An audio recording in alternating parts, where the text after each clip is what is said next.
I learned more through this one painting than I have with any other piece I've done. Let's keep learning.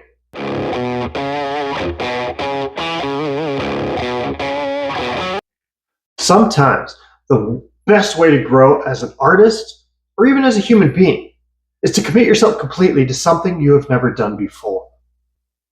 For this commission I do in this video, I decided to go full acrylic, which is something I have never done. And I also agreed to paint elements that I've never actually painted in a painting. I had no idea if I was going to be able to pull this off.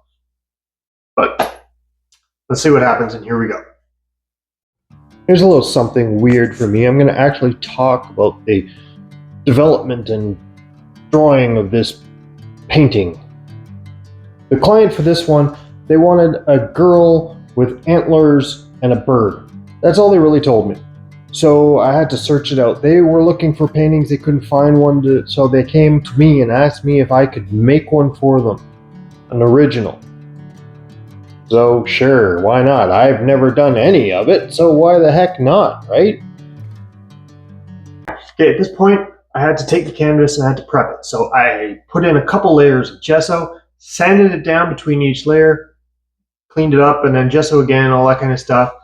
And then decided to do a doodle grid to be able to transfer my image from the iPad onto the canvas. So once I had the doodle grid on the canvas, I was able to take a picture of it, put it here into Adobe Fresco, put it behind my line drawing, and then I was able to take that and basically copy what I had on my tablet onto the canvas. So that way I would be able to paint it. There are probably easier ways to get it onto the canvas, but this was all I had available to me, and it turned out pretty good. Okay, according to my art gurus, so 1000, you have to tone the canvas. It makes it a whole lot easier to be able to see what you're doing. If you miss some pieces, they're not going to be like bright white shining through, and the colors just come out differently if they're on top of something. So I decided I wanted to do that. I've never done that before, so yet again, something else I've never done. I had to tone it, so I had to figure out how to do that. I was going to tone it with kind of this burnt sort of orange thingy. So I did a fixative spray to make sure the graphite stayed in, and then here we go. Like I said, toning a canvas is basically putting a base color. You water down your paints. This one was orange and burnt sienna kind of mixed together to make this kind of burnt sort of orange thing that I was going to do. I don't know why I had orange in my head, but that's what I thought about for the frame, around the frame, was that I would also have that being orange. Turns out, client's husband, favorite color, orange. I did something right. So many things were new to me in this painting and the creation of this that they just had to come out right. Okay, so toning is not that scary after all. So I don't know whether it's good or perfect or not. As far as I know, you do a rough kind of paint of it. So I learned something new. Probably going to do it every time I do an acrylic painting sort of thing. Let's keep going. Get to the painting stuff. So like I said, there are a whole lot of new things in this painting. For one thing, I've never actually painted acrylic an entire painting, but I thought I would do it. I've never painted a face onto a painting. I've drawn faces, I've used markers to color faces, but I've never painted. I even did a spray paint one on my door, which is behind me when I'm talking to you, but I've never used acrylic painting. I've never done a bird, so I don't know what the heck I'm doing with a bird. I picked a crow because it just seemed right that this fantasy kind of girl would have a crow on her shoulder. And here we go into the background, which again, never really done much backgrounds. I never really think of the backgrounds. And here I'm trying to blend a whole lot of colors. I'm trying to get the light colors around her more and dark colors going around the frame area. And I just kept kind of blending. Learned what wet blending was with paints. I would just keep adding some paints and keeping them wet and mixing it around so you get this kind of muddled greeny thing, which to me looks like what it looks like when you're out in a forest. And this technique with the fan brush, I have no idea if that's real. I just kind of did it, trying to just spread the colors out a bit so that they're not thick brightness around the character, but they're not going all over the place either. So I did these thin birch trees. Here I come in with the whites and the blacks, try and make them look right. And then I had to second guess myself. Do I add more? Do I add darker trees kind of in the background and see what that looks like? And I went with yes, and I think I made the right choice. So there you go, making a decision, making it right, making it happen. It's got to turn out right once in a while, right? I mean, the old saying is that a broken clock is right twice a day. I did all the background on one day, and then I came in to do the antlers on this day. That's kind of when I noticed something. See if you guys can see it. You guys see that? You guys see that little dent? There's a little dent down in the crow. I didn't realize that when I started painting this day. I didn't find it out until a while later. You're going to see me kind of lift up my hand and look at it, because I thought me leaning my hand on it put the hole in it. But now that I've edited this video and looked at it, I think it was my cat. I'm blaming Taz. He's named after the Tasmanian devil. There's a good reason for it. Now what the heck do I do with the hole in my canvas after all these hours of painting? So yes, I was painting away without realizing that dent was there in that crow. So I had to go on YouTube and try and figure out, how do you fix something like this? I mean, it's not really a complete hole, but it's close enough and it's going to be noticeable later on. So I checked, and they said lots of gesso and finding an old piece of canvas that you could use as a patch. So I decided to use all this gesso on the back, put on this little rectangular canvas bit, gesso over it again.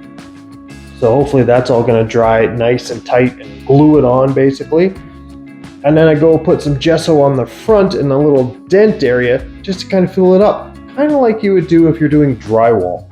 Just kind of fill it up so that it's not going to bug you too much. Onto the hair.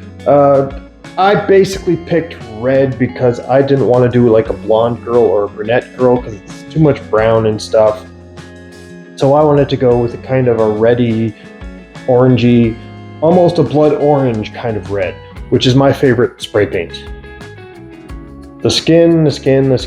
Skin tone is a completely different thing that I'm going to talk about in a sec. Yeah. I had no idea what I was doing. At this point, I was afraid that the skin color was getting away from me, and I had no idea how to get it back. But before I try figuring that out, quick interruption. This is where artists on the internet have to do that sacred ritual, the call to action, where I ask you for a little bit of help. If you want to support my art journey, and if you can go check me out on Patreon and you can join there. I have 2 paid tiers. Both get behind the scenes things, extra things, challenges, talking to me back and forth. But if you join the Sticky Club, you get all that stuff. Plus, I will send you stickers every month that I will design myself. I haven't even got stickers really designed yet because I need some patrons over there. And apparently, I've decided that sending stickers out to you guys is what I do now. So that's just part of it. You can also check out my website, ollieshop.ca, where you can look at some of my other works and some of my other things that I've done. Even my books are going to be on there, so you can look at those as well. And if you like this video, leave a comment, subscribe to my channel. It really helps the YouTube algorithm to acknowledge the fact that I exist, and they may send me on to other people so that they can enjoy what I'm doing. And if you don't know what to comment, just let me know. Are you a tea, coffee, or water drinker? That's it. Now let's get back to me pretending that I know what I'm doing, which I don't. So the first skin tone I did was too dark, and then it was too light, and then too brown, too yellow, all kinds of things. I needed a break. So I put on a little Sam Does Art, on my phone, just to have that playing, keeping my brain out of it. Now I quite kind of understand why other artists have music playing the whole time. I don't, because I have a 7-year-old and I have to pay attention to what he's doing. But watching other art YouTubers kind of calms me down. Okay, so here's what happened. My camera stopped. I think I ran out of space on my phone or something. I don't remember what exactly, but it kind of stopped, and I had this horrible yellowy skin tone that I really didn't like, and I had no idea what I was doing. So I asked my wife, and she said that the girl has antlers, right? Maybe she's part deer. Deers are kind of yellowy browny. Go with it. Okay. At first I thought, I don't know, but then I kind of fell in love with the color of her skin, and I went on with the painting because I didn't really have much of a choice.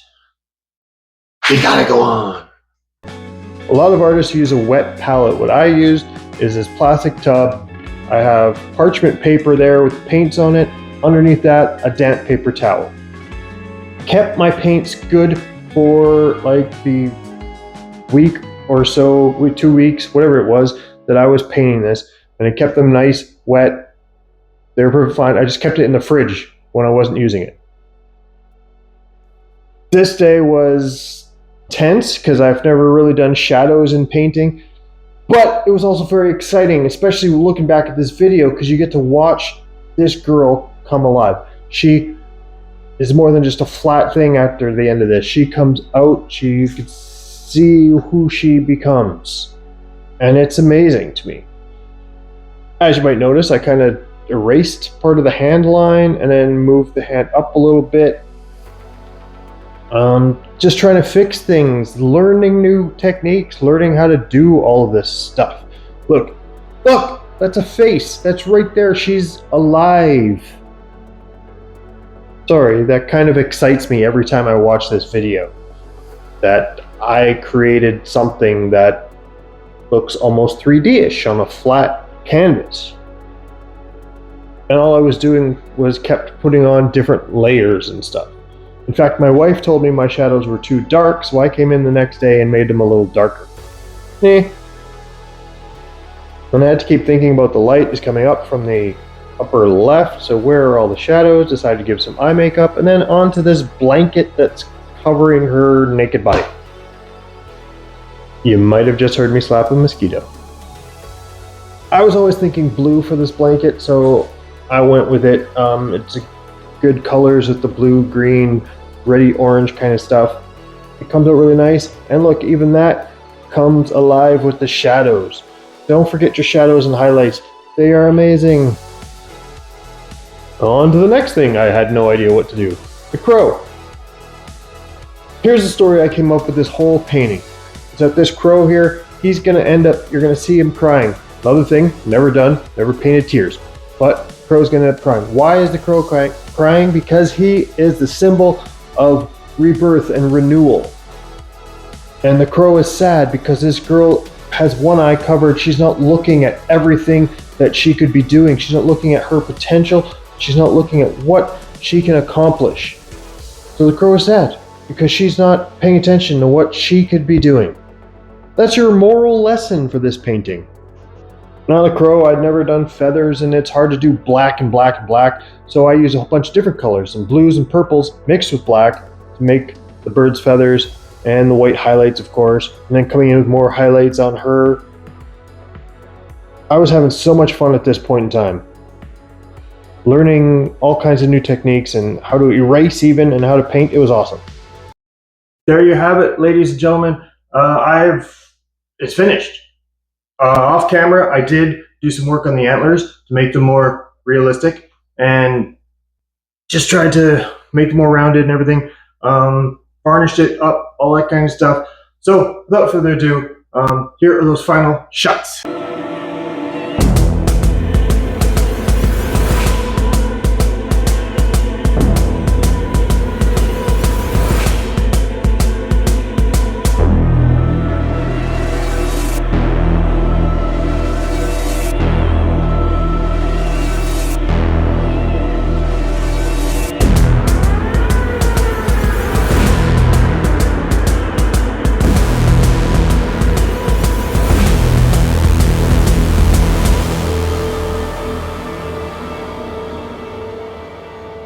Just for the record, the antlers that I had earlier were found in the forest when I was walking around in the BC mountains. I was actually lost.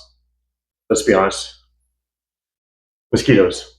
Hate doing this outside, but have to. So what did you guys think? Let me know down in the comments what you guys thought of this video. I think it's the best work I've ever done. Really proud of this one. And the people that bought it, they love it. I was kind of upset that they still wanted it, but glad they loved it. They were going to put it on the back of their room and above their headboard, but they decided to put it by the door so that way they can lay in bed and kind of look at it. And I've been told that they find it better looking every day. I just found it amazing to watch the transition going from these ugly skin tone colors to putting in all the details and the shadows and highlights and making it this beautiful woman in the woods with a crow having a story. And what have I got to do next? That's my question. So like the video, subscribe, go check out my Patreon, go check out my website, all that fun stuff. Thank you very much. Keep learning. Let's go do some stuff.